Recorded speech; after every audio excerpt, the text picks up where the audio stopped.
자, 물질의 정기적 성질 볼 거예요. 얘들아, 물질의 정기적 성질 보기 전에 우리 앞전에 공부했던 내용을 기억하나? 세상에 존재하는 모든 물질들을 이루는 기본 입자가 뭐야? 원자지.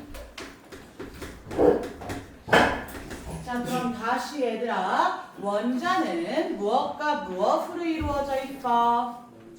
원자 핵과 전자로 이루어져 있지. 원자는 원자 핵과 전자로 이루어져 있어. 자, 그럼 중심에 원자 핵이 있고 그 주변에 특정한 영역에 전자가 돌고 있다 이렇게 이야기했단 말이야. 그래서 이때 전자가 돌아다닐 수 있는 이 전자의 궤도 전자 껍질을 뭐라고도 이야기했냐면 에너지 준위라고도 이야기했던 거 기억날까? 에너지 준위라고 이야기를 했어. 그런데 이때 이 에너지 준위는 원자에게서 멀어질수록 에너지 값이 점점 커진다 그랬어? 작아진다 그랬어? 커진다고 그랬어 얘들아. 원자에게서 멀어질수록 에너지는 증가하는 거야. 그렇기 때문에 첫 번째 껍질에서 두 번째 껍질, 두 번째에서 세 번째, 첫 번째, 세 번째 껍질로 전자가 이동하기 위해서는 에너지를 흡수해야 돼? 방출해야 돼? 흡수해야 되는 거지. 반대로 세 번째 껍질에서 두 번째, 세 번째에서 첫 번째, 두 번째로 첫 번째 껍질로 전자가 이동하기 위해서는 에너지를 흡수해야 돼? 방출해야 돼? 방출해야 되는 거야. 이해될까 얘들아? 그래서 이때 모든 물질은 원자로 이루어져 있고 원자는 핵과 전자로 이루어져 있는데 전자는 원자에게 붙잡혀 있다. 우리가 다르게 말해서 속박되어 있다. 이렇게 이야기를 합니다. 그러면 전자는 원자 핵에 속박되어서 원자핵 주위를 돌고 있는데 에너지를 흡수하게 되면 더 높은 에너지 주위로 이동을 하게 되고 더 많은 에너지를 흡수하게 됐을 때 이때 이 속박된 상태로부터 벗어날 수 있게 되는 거야. 그래서 우리는 이제부터 전자를 둘로 나누어서 이야기를 할 건데 속박되어 있는 전자를 속박전자라고 이야기를 할 거고 원자로부터 벗어나서 자유롭게 이동할 수 있는 전자를 자유전자라고 이야기를 할 거야. 다시 한 번 더. 원자는 핵과 전자로 이루어져 있고 이때 전자에는 속박전자와 자유전자가 있다라는 거야. 그러면 이때 속박전자는 속박되어 있기 때문에 자유롭게 움직인다 못 움직인다? 못 움직인다. 자유전자는 자유롭게 움직인다 라고 생각을 해주면 된다는 거야. 자, 그런데 물질의 오늘 정기적 성질을 살펴볼 건데 물질의 정기적 성질은 이 물질이 전류가 얼마나 잘 흐르지 않아 라고 물어보는 거란 말이야. 전류가 잘 흐른다 라고 하는 것은 전하가 자유롭게 이동한다 라고 이야기하는 거고 여기서 말하는 전하라고 하는 것은 전자가 자유롭게 이동한다는 거야. 전자가 많이 이동한다. 그럼 전하가 많이 흐른다. 전류가 잘 흐른다 라고 이야기를 한다는 거야. 그럼 자유롭게 이동할 수 있는 전하, 즉 전자는 자유전자라고요? 속박전자라고요? 자유전자라고요. 그럼 자유전자를 많이 가지고 있으면 전하들이 많이 흘러갈 거고 전류가 잘 흐르는 거예요. 이해되겠습니까? 그래서 물질에 전류가 얼마나 잘 흐르는지 즉 전기 전도성은 자유전자가 얼마나 많은지에 따라서 결정이 되는 거고 우리는 전기 전도성에 따라서 물질을 세 가지로 분류를 할 건데 전류가 잘 흐르는 물질을 도체라고 이야기를 할 거고 전류가 잘 흐르지 않는 물질을 부도체라고 이야기를 할 거고 또는 얘들아 절연체라는 표현을 쓰기도 합니다. 절연체라고 이야기를 할 거고 도체보다는 잘 안 흐르지만 부도체보다는 잘 흐르는 물질을 반도체라고 이야기를 할 거야. 여기까지 될까요? 자, 그럼 다시 정리해보자. 도체, 부도체, 반도체 중에 전류가 가장 잘 흐르는 거 누구라고요? 도체. 그러면 이때 도체는 자유전자를 많이 가지고 있을까 적게 가지고 있을까? 많이 가지고 있다는 거야. 그래서 전기전도성이 높다라고 이야기를 해주는 거예요. 이해되겠습니까? 그럼 반면에 부도체는 전류가 잘 흘러요? 안 흘러요? 안 흘러요. 전류가 잘 흐르지 않는다는 것은 자유전자를 많이 가지고 있다는 거야? 적게 가지고 있다는 거야? 적게 가지고 있다는 거야. 그래서 전기 전도성이 작아요. 전기 저항이 커요. 라고 이야기할 거야. 그럼 마지막 반도체는 도체와 부도체의 중간 정도의 성질을 가지기 때문에 도체보단 전류가 잘 안 흐르지만 부도체보단 전류가 잘 흐르고요. 도체보단 자유전자가 적을 거고 부도체보단 자유전자가 많을 거다. 이렇게 이야기해 줄 겁니다. 여기까지 해야 될까요, 친구들? 오케이. 자, 그러면 우리 표로 다시 한 번 더 정리해 보도록 하겠습니다. 물질은 전기적 성질에 따라서 도체와 부도체와 반도체로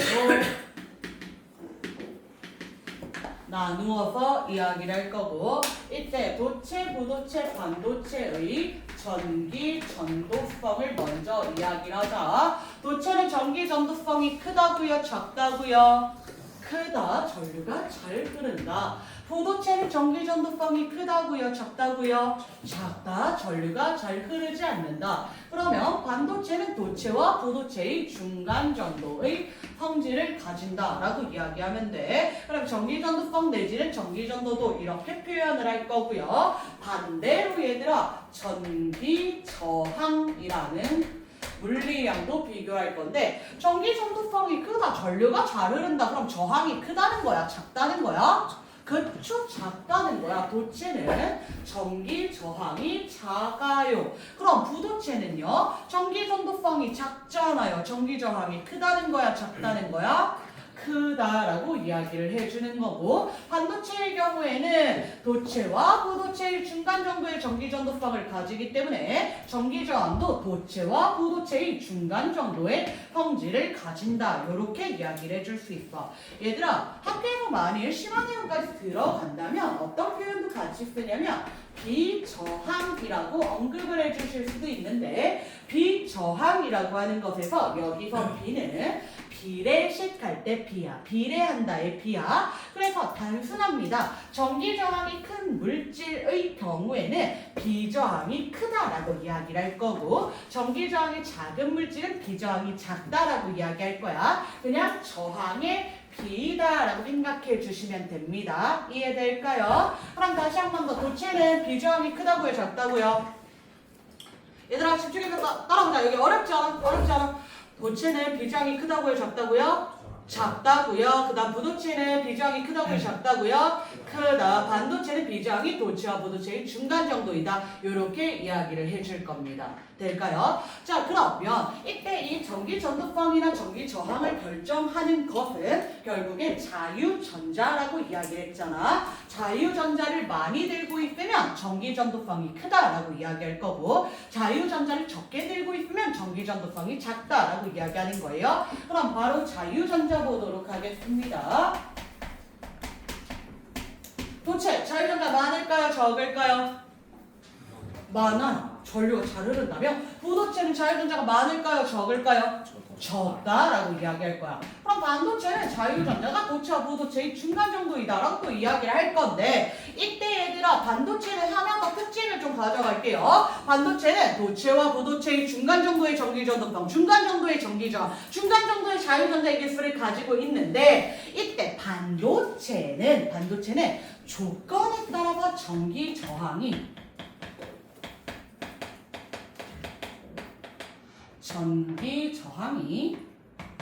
또는 전기 전도도가 변한다라는 것 좀 기억할게요. 조건에 따라서. 여기서 말하는 조건이라고 하는 것은 온도 또는 압력과 같은 조건들이 되는 거야. 물리량이 되는 거야. 온도가 변하면 전기 저항이 변할 수 있고요. 압력이 변하면 전기 저항이 변할 수 있고요. 전기 전도도가 변하고요. 자유전자의 개수가 변한다. 누가 얘들아?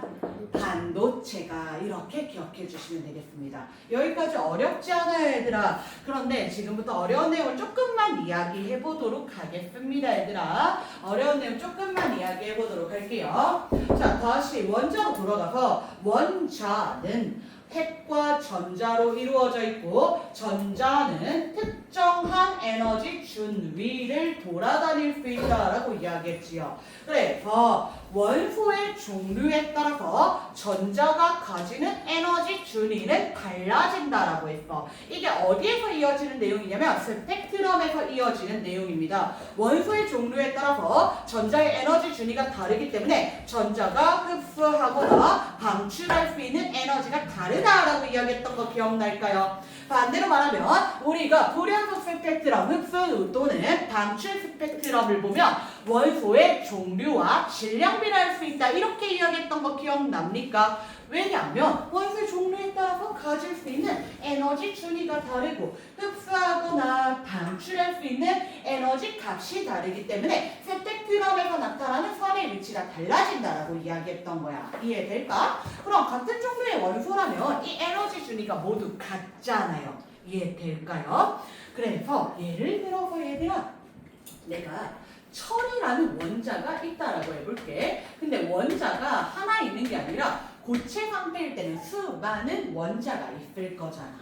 그럼 철이라는 같은 종류의 원소는 같은 에너지 준위를 가지고 있을 거야. 이때 첫 번째 철 원자가 가지는 에너지 준위, 두 번째 철 원자가 가지는 에너지, 세 번째, 네 번째, 다섯 번째 철 원자가 가지는 에너지 준위가 모두 동일할 거지요. 이해됩니까? 그런데 이때 이들이 전부 다 같은 에너지를 가질 수가 없다는 거야. 같은 에너지를 가지는 것은 파울리 베타 원리에 위배된다라고 우리가 상위 개념에서 배울 건데 그냥 우리는 여기까지만 하면 돼. 같은 에너지 준위 가질 수 있다 없다? 없다. 이게 끝인 거야, 얘들아. 같은 에너지 준위 가질 수 없다. 그래, 만일 첫 번째 껍질을 가지는 에너지가 1이라고 할게. 근데 전부 다 1을 가질 수 없대. 우리 전부 다 똑같이 1을 가진 건 불가하대. 그래서 어떻게 하기로 하냐면 에너지 값을 조금씩 바꿔가는 거야. 조금씩 나눠서 갖는 거야. 원래 나도 첫 번째 1이고 너도 1이고 너도 1이고 너도 1이잖아. 근데 우리 전부 다 1을 가질 수 없으니까 조금씩 양보를 하자. 너는 그러면 0.999를 가져.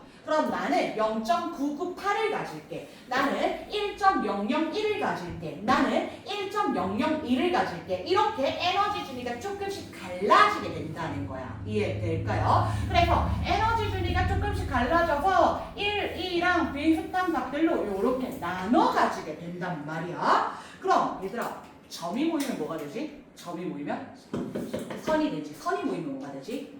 면이 된단 말이야. 자, 그러면 이때 원자의 전자 에너지 준위가 모이게 되면 하나의 띠가 만들어지게 된다는 거야. 얘네가 거의 연속적으로 나눠 가지기 때문에 에너지 띠를 가진다 이렇게 이야기를 할 거예요. 여기까지 이해됩니까? 다시 한 번 더 얘들아. 에너지 준위가 모여서 에너지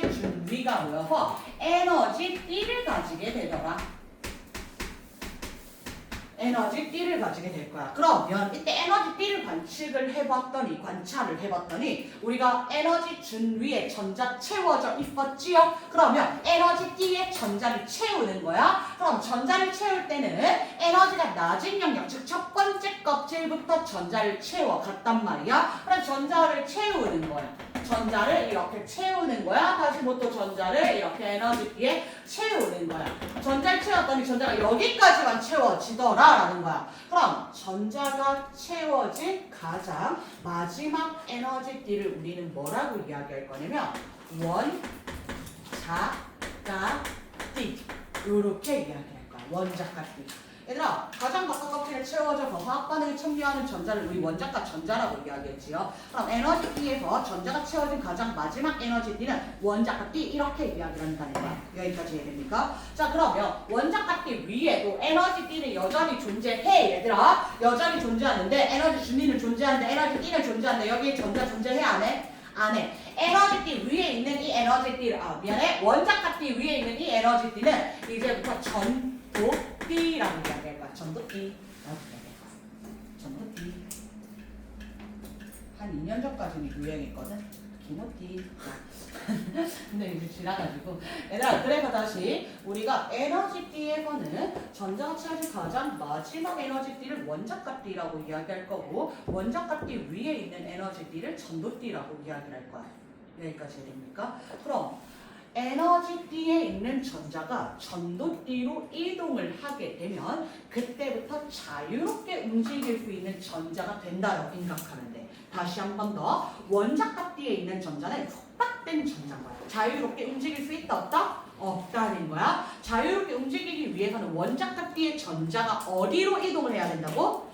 전도띠로 이동을 해줘야 된다는 거야. 그럼 원자값띠의 전자가 전도띠로 이동을 하기 위해서는 에너지를 흡수해야 되겠습니까? 방출해야 되겠습니까? 에너지를 흡수해야 된다는 거야. 에너지를 흡수해서 원자값띠의 전자가 전도띠로 전이하게 되면 자유롭게 움직일 수 있는 자유전자가 되는 거야. 이해될까요? 그래서 이때 도체는 자유전자 많고 부도체는 자유전자 적다라고 이야기한 거야. 자, 그럼 정리하겠습니다. 도체는 왜 자유전자가 많냐면 도체는 왜 자유전자가 많은지 에너지띠로 살펴보자는 거야. 에너지띠로 살펴봤더니 도체의 경우에는 원자값띠랑 전도띠가 겹쳐져 있는 거야, 얘들아. 그리고 부도체의 경우에는 에너지띠를 살펴봤더니 부도체는 원자값띠와 전도띠 사이의 간격이 넓더라라는 거.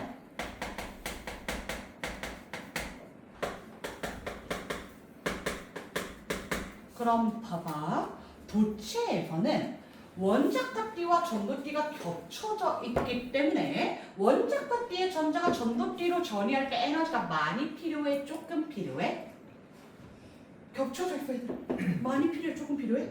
조금 필요해. 근데 부도체의 경우에는 원자값띠와 전도띠 사이의 간격이 넓어. 그럼 원자값띠의 전자가 전도띠로 이동하기 위해서는 에너지가 많이 필요해? 조금 필요해?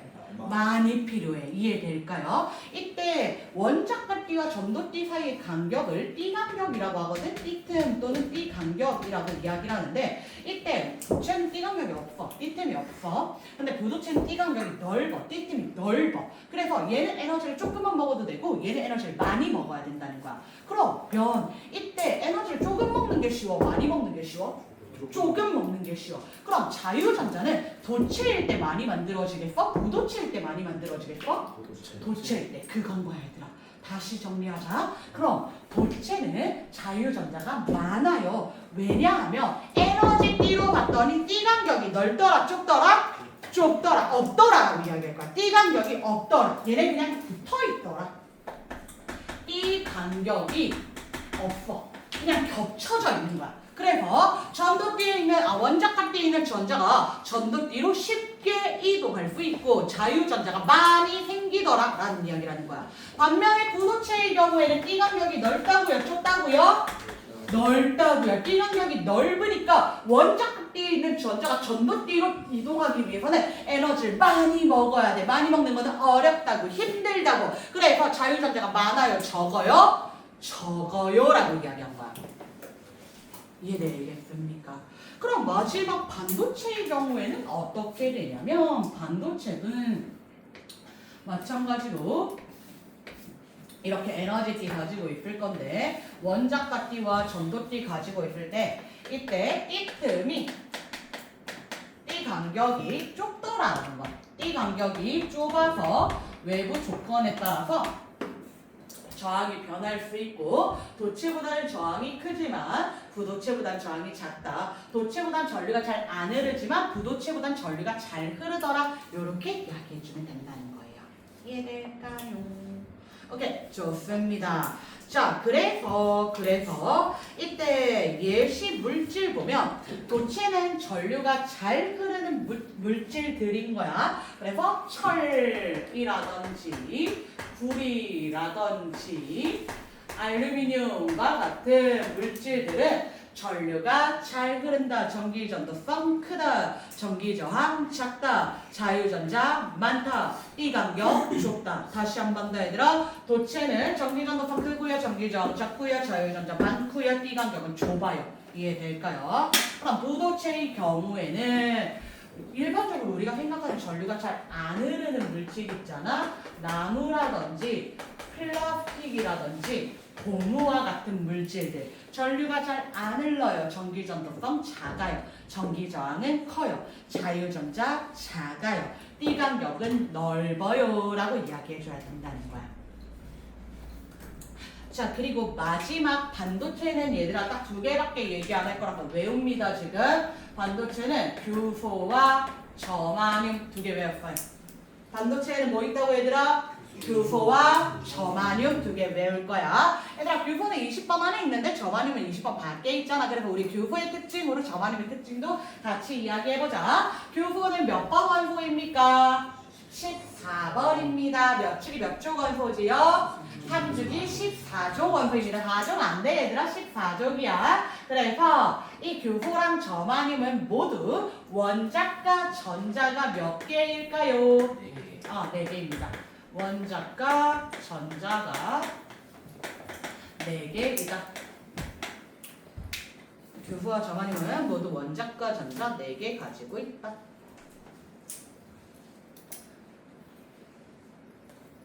여기까지 될까요? 자, 그래서 얘들아 도체는 어디에 이용하니? 라고 물어보면 전류가 흘러야 되는 곳에 이용하겠지요. 그리고 도체의 경우에는 전선에 이용이 되고요. 또는 얘들아 말에 낚이면 안 돼. 뭐라고 나타나 있냐면 반도체 회로선. 선생님 반도체 아니에요? 라고 물어볼 수 있는데 반도체의 회로선이잖아 얘들아. 회로선은 결국에 전선 의미하는 거지. 그래서 전선이나 반도체 회로선은 모두 도체로 이루어져 있다 라고 생각해 주시면 되고요. 부도체는 전류가 흐르지 않아야 돼. 전선에는 전류가 흘러야 되는데 내가 전번 만졌을 때 전류 흐르면 돼? 안 돼 얘들아? 안 되지. 나 전기통 하면 돼? 안 돼? 안 된단 말이야. 그래서 전선을 감싸고 있는 피복은 부도체로 만들어줘야 됩니다. 전선을 감싸고 있는 피복 또는 보호막, 가림막 이런 것들은 전부 다 부도체로 이루어져 있습니다. 그 다음 마지막 반도체는 반도체 소자들의 반도체 이용될 거야. 다이오드라든지 트랜지스터라든지 반도체 소자들은 반도체로 이루어져 있다라고 이야기해 줄 겁니다. 자 얘들아 여기까지 여러분 기본적으로 쉽게 이해될 거고요. 외워주셔야 되는 내용입니다. 도체, 부도체, 반도체 구분했습니다. 도체, 부도체, 반도체를 구분할 때는 전기 전도성으로도 구분해 주셔야 되고요. 전기 저항으로도 구분해 주셔야 되고요. 자유전자 수로도 구분해 주셔야 되고요. 에너지 띠 사이의 간격으로도 구분해 주셔야 됩니다. 이해될까요? 전기 전도성 크다, 전기 저항 작다, 자유전자 많다, 띠 간격 좁다, 없다 이렇게 이야기해줘야 된다는 거야. 이어지는 내용입니다. 여기까지 될까요? 자 그리고 왼쪽에 그래프 하나 같이 살펴보고 갈 건데요. 그래프에 보시면 이때 도체와 반도체와 부도체의 온도에 따른 전기 저항을 나타내고 있습니다. 다시 한 번 더 도체, 반도체, 부도체, 초전도체 나와 있는데 초전도체는 뒤에 갈게요. 온도에 따라 저항값을 나타낼 건데 얘들아 그냥 온도 신경 쓰지 말고 당연히 저항값을 도체, 반도체, 부도체 중에 누가 가장 전기 저항이 크다라고 이야기할 거야? 부도체가 전기 저항이 가장 클 거예요. 부도체가 가장 전기 저항이 크다.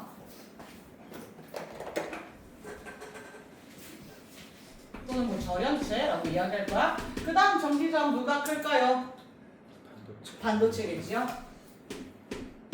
그 다음 전기 저항이 가장 작은 건 누구예요? 도체입니다. 자 얘들아 여기부터 잘 들어주세요. 도체는 온도가 높던지 낮던지 어차피 전류가 잘 흐른단 말이야. 근데 온도가 높아진다라고 하는 것은 열 에너지가 많이 발생하는 거고 이때 열 에너지는 이득의 개념이야 손실의 개념이야? 손실? 얘들아 전류가 흐르는데 열 에너지가 많이 발생해. 이거 이득이야 손실이야? 손실인 거야. 열 에너지로 손실된다는 거거든. 그래서 도체는 온도가 높아지면 열 에너지로 손실되는 양이 많아지는 거고 전류가 더 잘 안 흐르게 되는 거야. 저항이 발생하는 거예요. 이해될까요? 그래, 도체는 온도가 높아질수록 저항값이 커집니다. 급격하게 커지는 건 아닌데 온도가 높아질수록 저항값이 커진다. 이해될까요? 자, 그런데 부도체나 반도체는 전류가 거의 안 흘러. 얘들아, 고무 전류 안 흐를 거잖아. 나무 전류 안 흐른단 말이야. 플라스틱 안 흐른단 말이야. 그리고 얘들아, 규소라고 하면 실리콘이야. 실리콘 전류 흐르니? 일반적으로 안 흐르잖아. 그럼 얘네는 액체 전류가 안 흐르고 있단 말이야. 전류가 거의 안 흐르는데 우리가 온도를 충분히 높여봤어. 온도를 충분히 높이면 주변의 온도가 높아지면 열 에너지가 많이 입힐 건데 부도체나 반도체는 평상시에 전류가 거의 흐르지 않아. 왜? 자유전자가 없거나 적으니까. 이해될까요? 이 간격이 좁거나 넓으니까. 이해되겠습니까? 근데 온도를 높여주게 되면 이때 이 온도가 높아지면서 주변에 발생한 에너지를 원자값에 있는 전자가 에너지를 흡수할 수 있는 기회가 생기는 거야. 다시 한 번 더. 부도체나 반도체에서는 주변의 온도가 높아지면 주변에 있는 열 에너지를 원자값의 전자가 흡수할 수 있게 된다는 거야. 그럼 온도가 많이 높아질수록 원자값의 전자가 에너지를 더 많이 흡수할 수 있게 되는 거고 전도끼로 더 많이 전이할 수 있게 되는 거고 자유전자의 수 어떻게 되겠습니까? 늘어나게 되겠지. 그럼 자유전자의 수가 늘어나게 된다면 전류가 더 잘 흐르는 거야? 안 흐르는 거야? 잘 흐르는 거지. 저항값이 커지는 거야? 작아지는 거야? 작아지는 거야. 그래. 이때 반도체나 부도체의 경우에는 온도가 높아지면 전기 저항값이 작아집니다. 이해될까요? 똑같이 가잖아. 도체는 온도가 높아지면 아니 나 원래 전류 잘 흐르는데 온도 높아져서 열 에너지 발생했잖아. 손실됐잖아. 전류 잘 안 흘러. 저항값 커져. 이렇게 이야기하는 거고 부도체나 반도체의 경우에는 나 전류 지금 거의 안 흐르는데 온도 높여줬더니 나 열에너지 흡수해서 자유전자 좀 생겼다? 전류가 조금 흐를 수 있게 되었다? 전기 저항이 작아졌다. 이렇게 이야기를 해준다는 겁니다. 이해될까요, 친구들? 오케이, 좋습니다. 그래서 이와 같은 형태의 그래프 나타나게 된다. 반도체나 부도체는 온도 높아지면 저항값 작아지고요. 도체는 온도 높아지면 저항 커진다. 까지 봐주시면 되겠습니다. 여기까지 될까요? 자, 그럼 우리는 물질의 정기적 성질에 따라서 도체, 부도체, 반도체 구분했고요. 이 중에서도 얘들아 시험에 가장 많이 나오는 것은 반도체입니다. 시험에 나오는 건 반도체가 나올 거야. 실리콘 규소에 대한 이야기를 할 건데 자, 지각에도 얘들아 규소, 산소, 규산형 광물 많이 존재한다라고 이야기했잖아. 근데 규소, 실리콘이라고요. 평상시에는 전류 흐릅니까? 안 흐릅니까? 안 흐릅니다. 전류가 거의 흐르지 않는데 반도체는 이때 우리가 조건을 바꿔주거나 불순물을 첨가하게 되면 이 반도체의 전기 전도성, 전기 저항이 달라진다라는 거예요. 그래서 아래 보시면 규산형 광물에 많이 포함되어 있는 규소는 전류가 잘 흐르지 않는다. 그치만 불순물 추가하면 전기적 성질을 쉽게 제어할 수 있다. 그래서 얘들아 우리가 반도체는 이렇게 나누어 봐볼 거야. 반도체는 둘로 나누어 봐보는데 순수 반도체와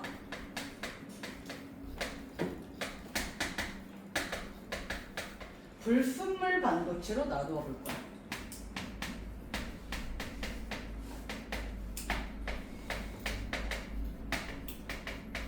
얘들아 순수 반도체는 말 그대로 반도체로만 이루어져 있는 거야. 즉 규소로만 이루어져 있거나 또는 저마뇽으로만 이루어져 있는 형태인 거야.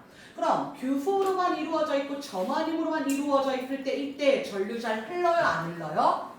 전류 흘러요? 안 흘러요? 얘들아 실리콘 안 흐른다고. 얘네는 전류가 거의 흐르지 않는 상태란 말이야. 근데 외부 조건을 바꿔주거나 불순물을 첨가해주면 전류가 흐르게 된다고.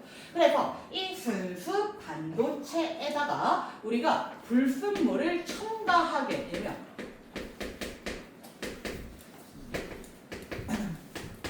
불순물 반도체가 되는 거야.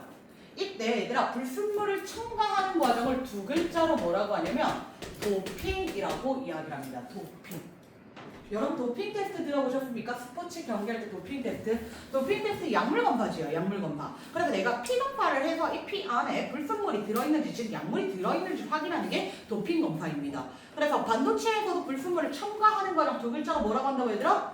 도핑이라고 이야기할 거야. 자 그럼 여기서 말하는 불순물이 진짜로 얘들아 쓰레기를 첨가하는 걸까?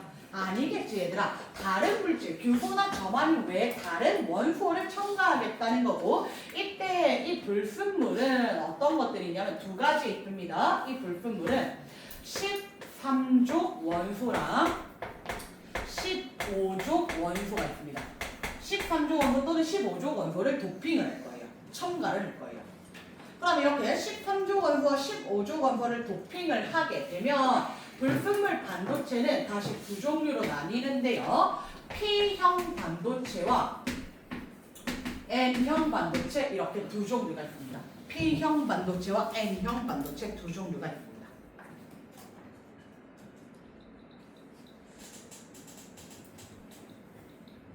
여기까지 해야 될까요? 자 그럼 도핑 해볼 건데 얘들아 먼저 순수 반도체부터 볼게요. 순수 반도체는 규소 또는 점화륨으로만 이루어져 있다라고 이야기했지요. 규소로 이야기할게. 규소는 얘들아 금속과 비금속의 중간 정도의 성질을 가지는 중금속이다 이렇게 이야기했거든요. 중금속은 금속의 성질과 비금속의 성질을 모두 가지거나 또는 둘의 중간 정도의 성질을 가지는데 규소끼리 결합할 때는 공유 결합을 합니다. 규소끼리 결합할 때 공유 결합합니다. 규소는 몇 족 원소라고요? 14족 원소라고요. 원자과 전자 몇 개 가지고 있다고요? 4개 가지고 있다고요. 그럼 공유 결합할 때 최대 몇 개의 공유 결합을 이룰 수 있을까요? 4개의 공유 결합을 이룰 수 있습니다. 다시 한 번 더. 규소는 14족 원소, 원자과 전자 4개입니다. 그럼 최대 몇 개의 결합할 수 있다고? 4개의 결합할 수 있다고. 그래서 규소끼리 결합을 하면 어떻게 되냐면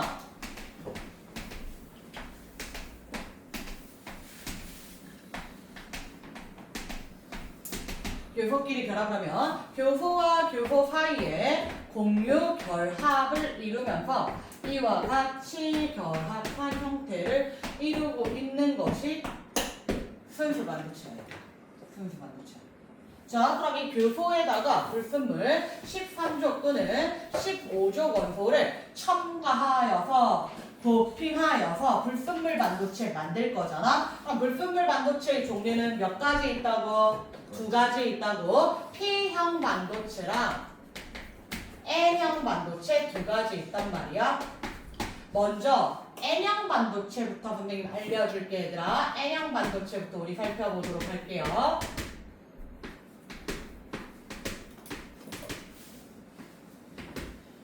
얘들아 지금 학교에서 물리쌤 지금 어디 나오고 계시니? 안 나가? 충격량과 운동량 나가고 있어? 얘들아 다음 주쯤에 학교 프린트 한번 다들 들고 오세요. 다음 주쯤에 학교 프린트 나온 것까지 좀 들고 오세요.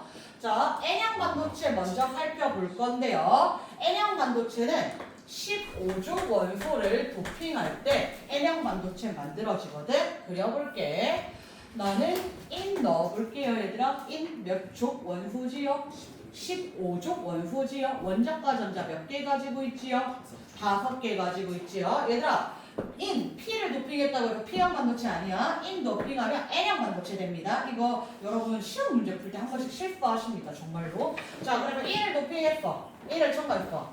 자, 그럼 1은 원자과 전자가 5개니까 전자 5개를 배치할 건데 하나, 둘, 셋, 4개까지는 기존의 규소가 채웠던 전자 그대로 채워주면 되는 거지. 근데 1은 원자과 전자 몇 개라고? 5개라고. 그럼 기존에 4개 채우고도 남잖아. 누가 남아? 전자가 하나 남는 거야. 이해될까? 다시 한 번 더 얘들아. 1은 원자과 전자가 5개라고 15족 원소라고. 그럼 이 중에 4개는 기존의 규소랑 똑같이 공유 결합에 참여하는 전자인 거야. 근데 하나는 남았잖아. 하나는 남아서 결합에 참여했어요? 안 했어요? 안 한다는 거야. 결합에 참여하지 않고 남는 전자가 하나 생긴다는 거야. 그럼 이 전체 자유롭게 움직일 수 있을까 없을까? 있다는 거야 얘들아. 얘네는 다 결합에 참여했기 때문에 공유 결합에 껴있기 때문에 마음대로 움직여 못 움직여? 못 움직이잖아. 근데 전자 하나 남았잖아. 이 전자를 결합에 참여한다고 안 한다고? 안 한다고. 그렇기 때문에 자유롭게 움직일 수 있는 전자가 생긴 거야. 자유롭게 움직일 수 있는 전자가 생긴 거야. 다시 한 번 더 해자. 순수 반도체랑 15조 원소를 도핑한 불순물 반도체, N형 반도체를 비교하시면 15조 원소를 도핑했을 때 자유전자가 더 많겠지 얘들아. 이때 이를 하나 넣을 건 아니잖아. 여기 저기 넣어줄 거잖아. 자유전자 여러 개 생겨날 거잖아. 그럼 자유전자 계속 늘어났어. 전류가 더 잘 흐르게 될까? 안 흐르게 될까? 잘 흐르게 된다는 거야. 다시 한 번 더. 그럼 순수 반도체랑 불순물 반도체 비교하면 누가 전기 전도성이 더 좋다라고 이야기해야 돼? 불순물 반도체가 전기 전도성이 더 좋다라고 이야기해야 돼. 자유전자가 전류를 흐르게끔 만들기 때문에. 이해될까? 자, 그럼 얘들아 계속 이어서 P형 반도체 바로 가볼게요. P형 반도체도 마찬가지로 순수 반도체에다가 불순물을 첨가해서 만드는데 이때 첨가하는 불순물이 13족 원소인가 이번에는.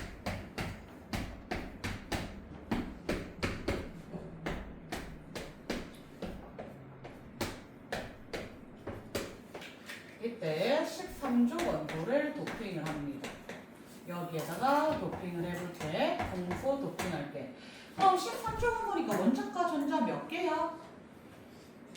3개겠지. 그러면 3개는 기존의 교소 자리에다가 이렇게 전자를 채우게 되는 거야. 근데 기존의 교소는 전자 몇 개 가지고 있었니 얘들아? 4개 가지고 있었지. 그럼 여기 이 한 자리에는 전자를 채워 못 채워? 못 채우는 거야. 못 채우고 남은 빈자리가 생겨버린단 말이야. 그래서 원래는 여기 마이너스 1 전자 들어가야 되는데 지금은 0인 거잖아. 아무것도 채우지 않았으니까. 그럼 마이너스 1이랑 0이랑 상대적으로 비교해보면 플러스를 띄는 것처럼 보이고 여기에 구멍이 생긴 거잖아요. 그래서 뭐라고 표현을 하냐면 이 자리를 우리가 상대적으로 플러스를 띄는 빈 구멍이다 라고 해서 양공이 생긴다라고 해요.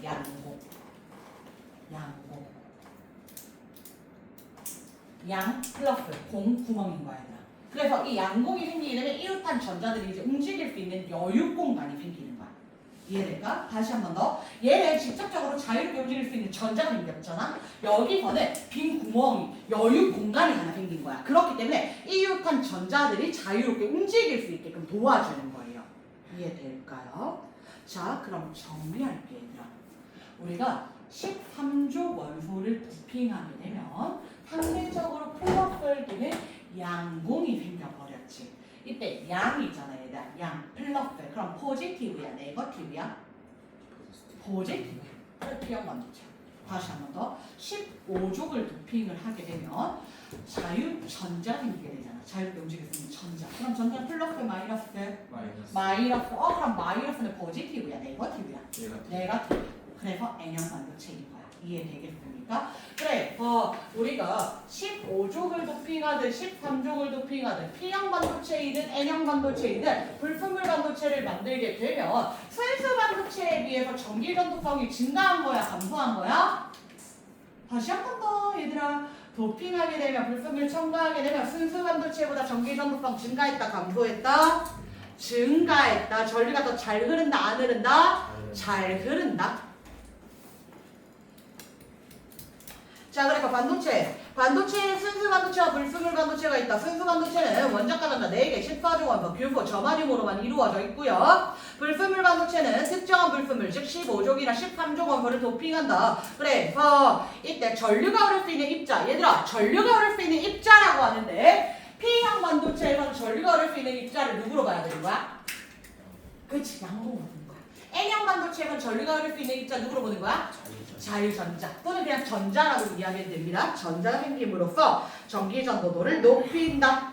될까요 얘들아? 오케이. 어려운 내용 이제 다 끝났어요. 어려운 내용 다 끝났고요. 오른쪽 페이지에서 이제 예시를 볼게요. 그러면 이때 반도체를 활용해서 만든 장치들에는 어떤 게 있나? 전기 소자에는 어떤 게 있나? 지금 4개 나와 있거든 얘들아. 다이오드, 트랜지스터, 발광 다이오드, 유기발광 다이오드 4개 있는데 결론적으로 말하면 2개밖에 없는 거야 얘들아. 결론적으로는 이때 이 반도체를 이용해서 다이오드나 트랜지스터야.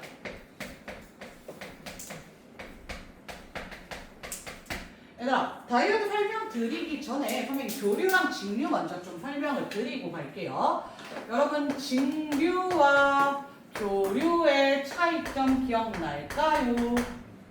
중학교 때 배웠었지요. 직류는 전류가 특정 방향으로, 한 방향으로만 흐를 때를 직류라고 이야기를 하고요. 교류는 이 특정 방향 없이 방향이 계속 변화하는 전류를 교류라고 이야기를 합니다.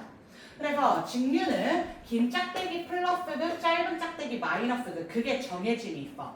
그래서 우리 건전지 끼울 때 근 있어 없어? 있어요. 건전지는 직류야. 그런데 교류는 플러스극과 마이너스극의 정해짐이 없단 말이야. 언제 보시면 되냐면 콘센트. 얘들아, 콘센트에서 여기서 전기신호 없잖아. 그런데 콘센트에 플러스극 마이너스극 있어 없어? 없잖아. 너네 보고 끼우지 않잖아. 어디가 플러스극이지 이렇게 보고 끼우지 않는단 말이야. 그게 정해짐이 없다는 거야. 그게 교류인 거야. 그래서 직류 회로도와 교류 회로도를 살펴보시면 어떻게 되냐면, 이거 저항이야 얘들아, 저항. 직류는 전류가 플러스 극에서 나가서 마이너스 극으로 들어가는 방향으로 한 방향으로 흐르는 게 직류야.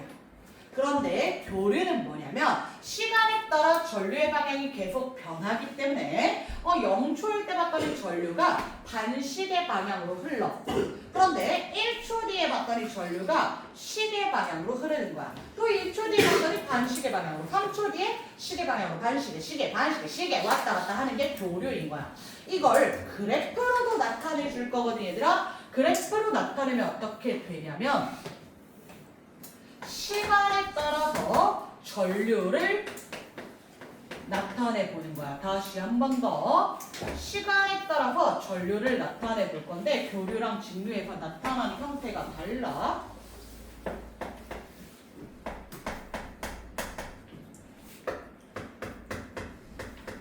교류는 방향이 일정하잖아 얘들아.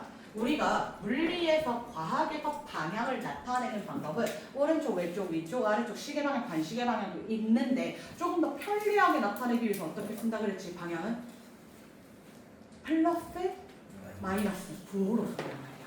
그래서 직류는 한 방향으로 일정하니까 부호가 일정하게끔 전류가 흐르는 거야. 시간에 따라서 전류를 측정했더니 일정하게 한 방향으로 흘러.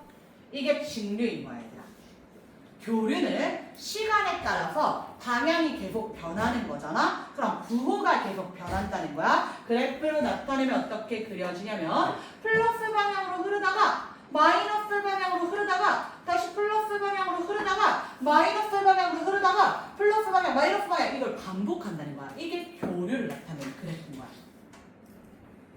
여기까지. 이게 교류와 직류야. 자, 이걸 왜 설명드렸냐면요. 다이오드에서는 이 전기 소자는 교류를 직류로 바꿔주는 역할을 해. 교류를 직류로 바꿔주는 역할을 해. 전류를 한쪽 방향으로만 흐르게 해. 이걸 우리가 무슨 작용이라고 하냐면 정류작용이라고 한다. 다시 한 번 더. 다이오드에서는 전류를 한쪽 방향으로만 흐르게 한다. 또는 교류를 직류로 바꿔준다라고 이야기한다고. 무슨 작용이라고요? 정류작용이라고요. 정류작용. 자, 그럼 정류작용을 하면 어떻게 되는지 보여드릴게요. 다이오드는 전기 회로도에서 기호로 쓸 때 요렇게 쓰거든요 얘들아. 요렇게 세모짝대기 이렇게 씁니다. 세모짝대기. 자, 계속 볼게요.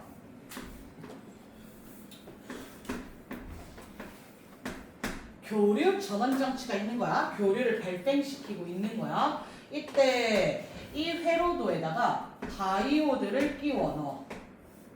그럼 이 다이오드에서는 정류작용을 하기 때문에 전류를 한쪽 방향으로만 흐르게 한다고. 한쪽 방향으로만. 이때 방향은 얘들아 학교 프린트 나오면 설명이 더 심한 내용 들어가면 다뤄줄게. 일단 간단하게 설명하겠습니다. 이 방향으로만 흐르게 해. 이 방향으로만. 자, 그럼 봐봐. 이때 이 교류 신호에서는 전류가 반시계 방향으로 흘렀다가 또 시간이 지나면 전류가 시계 방향으로 흘렀다가 또 시간이 지나면 반시계 방향으로 흘렀다가 시계 방향으로 흘렀다가 반복될 거지요. 이해됩니까? 이렇게 입력을 해준단 말이야. 여기에서 교류 신호이기 때문에 시간에 따라서 시계 반시계 반복할 거야. 그런데 다이오드에서는 야 지금 시계 방향 노란색 방향 너 이거 지나가도 돼 라고 이야기하는 거야.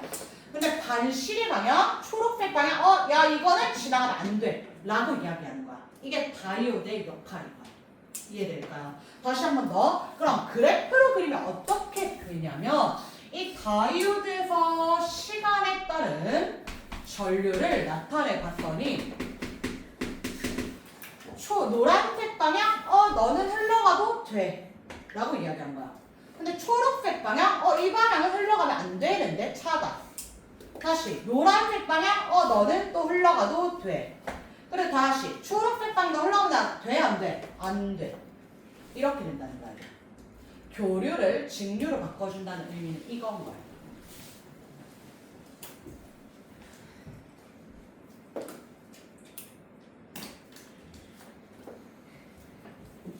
교류를 직류로 바꿔주는 게 누구라고 얘들아? 다이오드라고요. 이 다이오드가 하는 작용을 무슨 작용이라고 한다고? 정류작용. 교류를 직류로 바꿔주는 거야. 얘들아 실제 기출문제 있었습니다.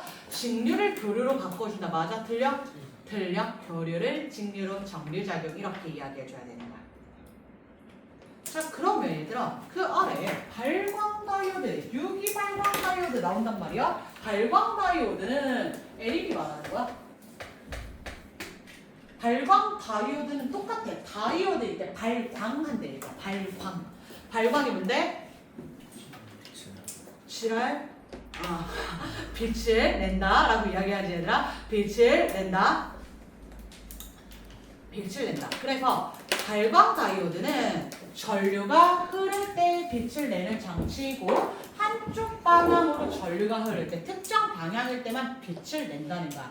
그래서 얘들아 LED 등은 깜빡거려. 사실은 우리 눈에서 인지하지는 못하거든. 근데 초고속 카메라로 찍어보잖아. 가정에 들어오는 전기 신호는 전부 다 교류 신호라고 생각하면 돼. 우리 2학기 때 발전기 배우면 다시 이야기하겠지만 가정에 들어오는 이런 신호들은 전부 다 교류 신호란 말이야. 그런데 교류 신호가 LED 등에 들어왔어. 그러면 전류가 흘렀다 안 흘렀다 흘렀다 안 흘렀다 할 거지. 그럼 빛이 들어왔다 안 들어왔다 들어왔다 안 들어왔다 하는 거야. 근데 얘가 엄청 빠르게 드르르르 하고 빛이 들어왔다 안 들어왔다 들어왔다 안 들어왔다 하기 때문에 우리 눈에서는 인지하지 못해. 그럼 이걸 확인하려면 초고속 카메라로 엄청 천천히 찍게 되면 깜빡깜빡 하는 게 보이게 돼. 이게 LED야. 이해되니까? 자, 그리고 유기 발광 다이오드라고 해서 OLED가 있거든? 그럼 똑같아 얘들아. 발광 다이오드인데 유기 발광 다이오드잖아? 유기물 발라놓은 거야. 유기물을 첨가한 발광 다이오드를 유기 발광 다이오드. 마찬가지로 똑같이 정류작용하고요. 전류가 흐를 때 빛을 냅니다. 여기까지 이해될까요? 자, 그리고 이제 트랜지스터 볼 건데 얘들아 다이오드랑 트랜지스터에서 다이라고 하는 거야. 두 개. 죽다 말고 다이라고 하면 두 개의 의미를 가져. 그래서 반도체 두 개를 붙여놓은 거야. P형, N형 두 개의 반도체를 붙여놓으면 PN 적합 다이오드 또는 다이오드, LED, 유기발광 다이오드 만드는 거야. 그럼 트랜지스터에서는 트리플 이야기하는 거거든? 몇 개? 세 개. 세 개. 그럼 P형, N형, P형 또는 N형, P형, N형 이렇게 붙여놓으면 트랜지스터가 되는 건데 이 트랜지스터에서는 두 가지 기억하시면 됩니다. 증폭 작용과 스위치 작용. 얘들아 어려운 말 아니라고 그대로 따라갈 거야. 증폭 뭐야? 증폭. 신호를 크게 한다. 스위치. 얘들아 스위치를 딸깍딸깍 이야기하는 거지. 껐다 켰다가 가능한다는 거야. 껐다 켰다. 다시 한 번 더 정리합니다. 다이오드에서는 무슨 작용? 정류 작용. 트랜지스터에서는 무슨 작용? 스위치 작용. 스위치 작용과 증폭 작용. 그렇죠. 증폭 작용한다. 이거 전부 다 무엇을 활용한 것이다? 반도체. 반도체 활용한 것이다. 그래서 다이오드는 교류를 신유로 바꿔주는 장치이기 때문에 대부분의 전자제품에 다 들어있습니다. 그 다음 트랜지스터는 전자장치의 성능 향상 또는 소형화에 사용되고요. 발광 다이오드는 영상장치, 조명장치, 유기발광 다이오드는 휘어지는 디스플레이나 휘어지는 조명에 이용되고 있다. 자, 아래로 내려오셔서 반도체의 전기적 성질을 이용하는 예시를 볼 건데요. 첫 번째, 압력 감지기입니다. 얘들아, 압력 감지기는 말 그대로 압력이 얼마나 센지 읽어주는 건데, 반도체는 조건에 따라 전기 저항이 변한다 그랬지. 온도에 따라 변할 수도 있고요. 압력에 따라 변할 수도 있는 거야. 그래서 내가 꾹 눌러줘. 그럼 압력이 변했잖아? 그럼 전기 저항이 변하는 거야. 전기 전도도가 변하는 거야. 그럼 전류의 세기가 변하는 거야. 그래서 얼마나 눌렀는지 전류의 세기 변화를 보고 압력을 감지하는 것이 압력 감지기 되겠습니다. 그 다음 두 번째, 레이저의 강원. 얘들아, 전류가 흐르면 빛을 방출하는 성질. 아까 이야기했던 LED 되겠습니다. LED.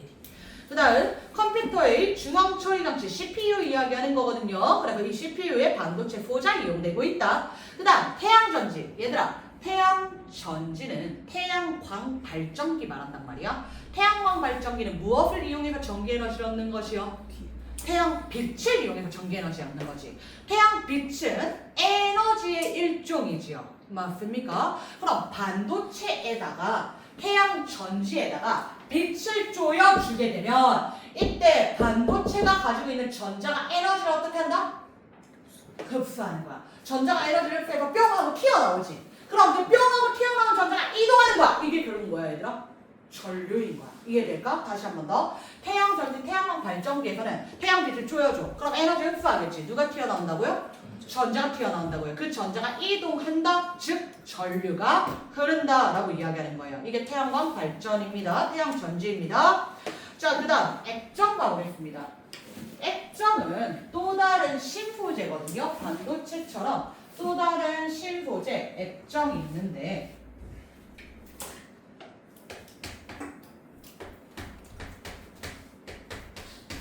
액정을 보기 전에 얘들아 혹시 편광판이라고 들어봤을까?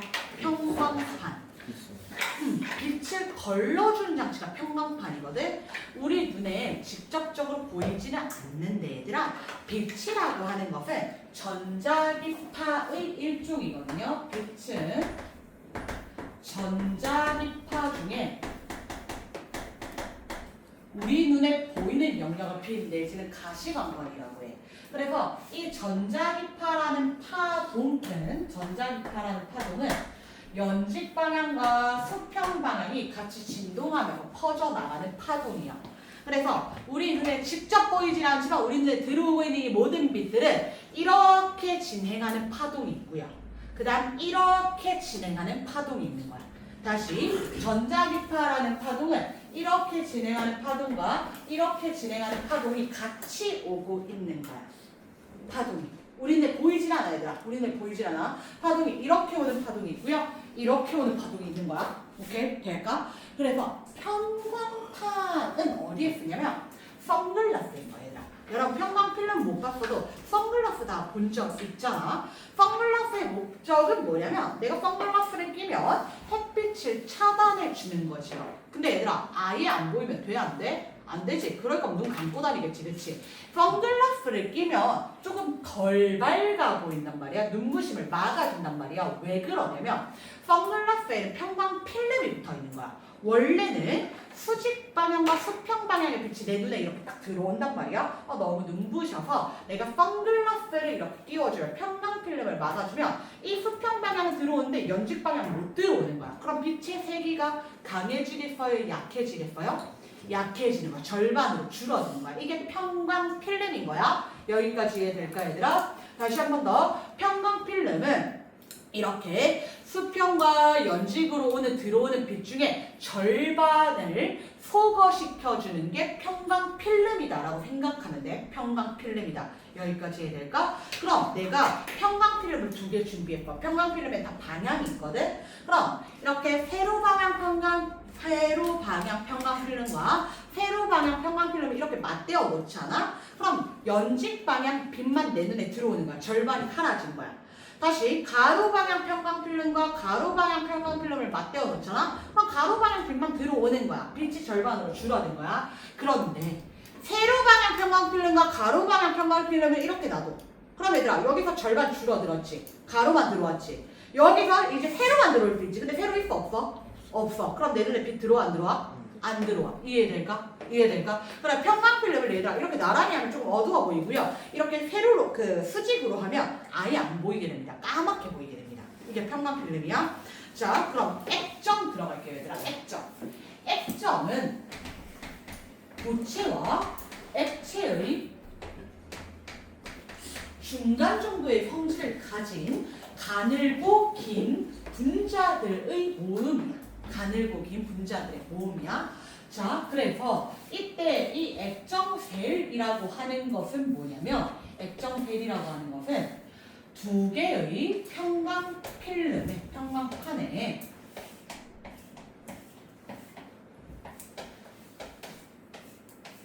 평광판을 이렇게 수직으로 준비시켜놔. 두 개의 평광 필름은 이렇게 수직으로 수직 평광판이랑 수평 평광판 서로 직교하는 평광판이 두 장이 붙어 있다는 거야. 근데 이 사이에 매우 가까워야 되나 매우 얇아. 이 사이에 만약에 아무런 물질도 넣지 않았어. 그럼 여기서 빛이 들어와.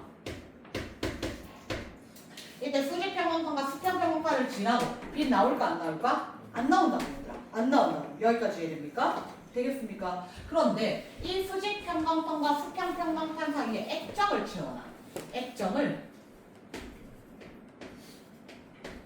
채워놓는데 액정이 어떻게 위치해 있냐면 얘들아 잘 봐줘.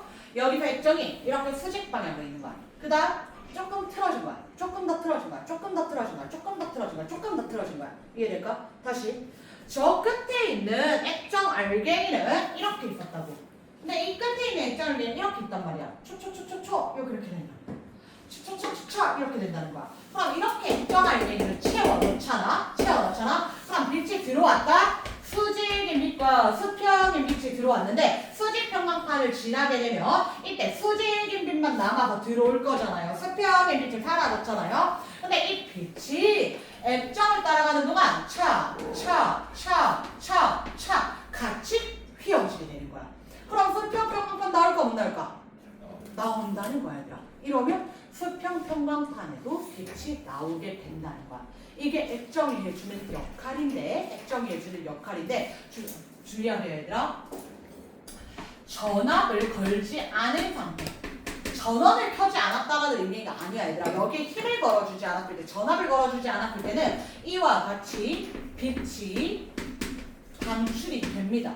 수직 평광판 지난 빛이 다시 수평 평광판까지 지나오게 된단 말이야. 그런데 여기에 전압을 걸어주잖아. 두 평광판 사이의 액정에 전압을 걸어주게 되면 액정이 아까처럼 착착착착착 녹는 게 아니라 같은 방향으로 다 배열이 되어 있는 거야.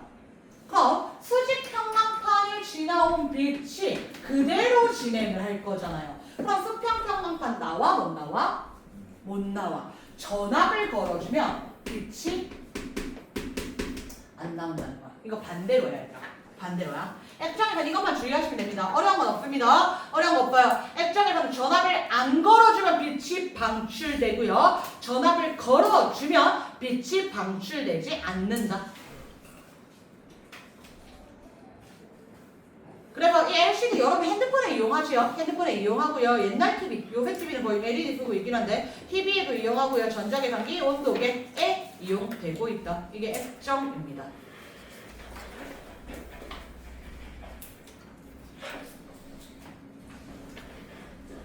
여기까지 해야 될까요 얘들아? 오케이. 다 왔습니다. 마지막. 전자기작 성질을 이용한 신소재라고 나오는데 정기작 성질과 자기작 성질을 같이 이용한다의 의미로 봐주시면 되겠는데요. 초전도체입니다 얘들아. 초전도체.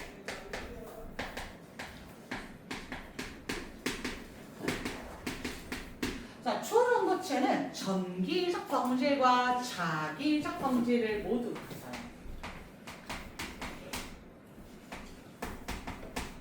자, 초전 갖는 정기적 성질은 초, 전, 도, 현, 상이고요.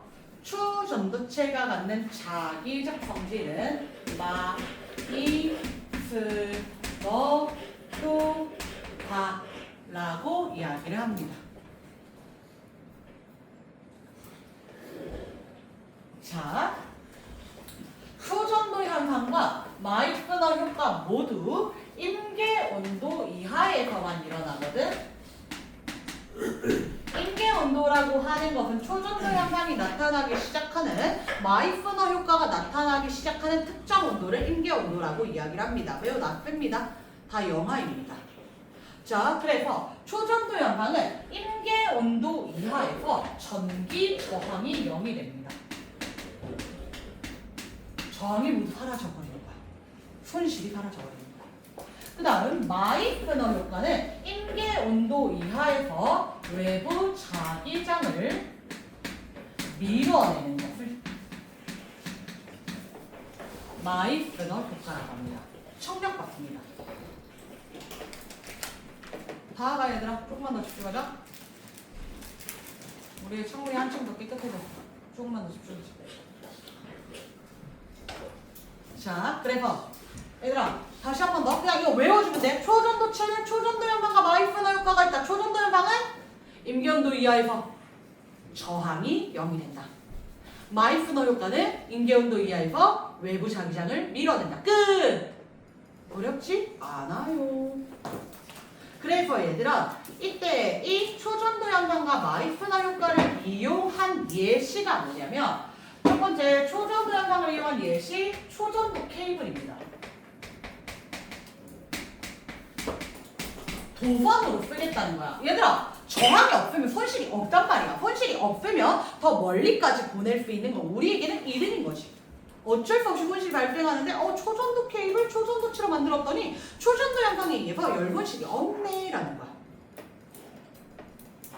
자, 그리고 두 번째 MRI 자기공명 영상장치인데 얘들아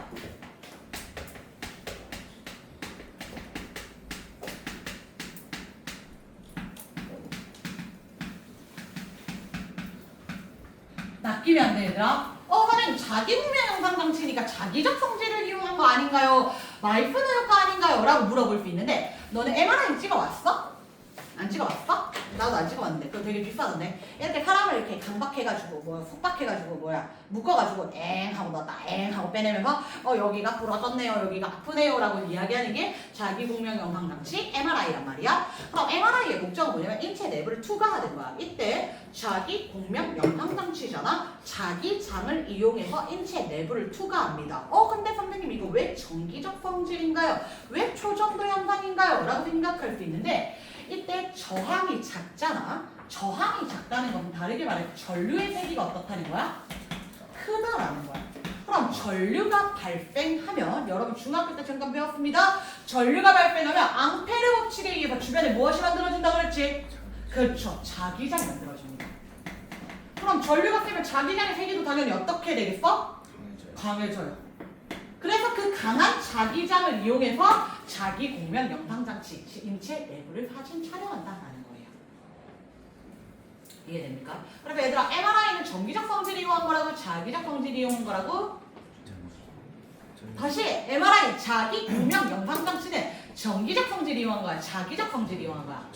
전기적 성질을 이용한 거야 얘들아. 전기적 성질이 임계 온도 이하에서 전기 저항이 0이 되고 그러니까 전류가 세고 자기장 세고 자기 공명 영상장치 이렇게 이야기해줘야 된다는 거야.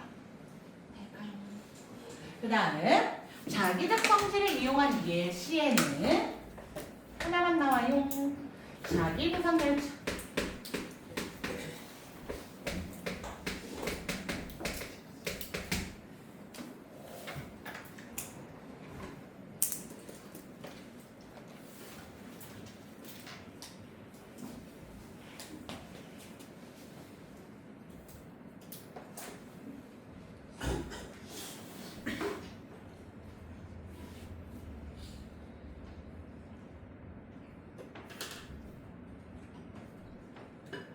여기까지 될까요? 마지막 나노 기술을 이용한 신소재 볼 건데요. 나노 얘들아 크다는 거야? 작다는 거야? 작다는 거야. 그래서 탄소 나노 기술이라는 것도 이야기하거든요. 탄소 나노 기술. 두 가지 이야기할 겁니다. 그래핀이랑 탄소 나노 튜브입니다.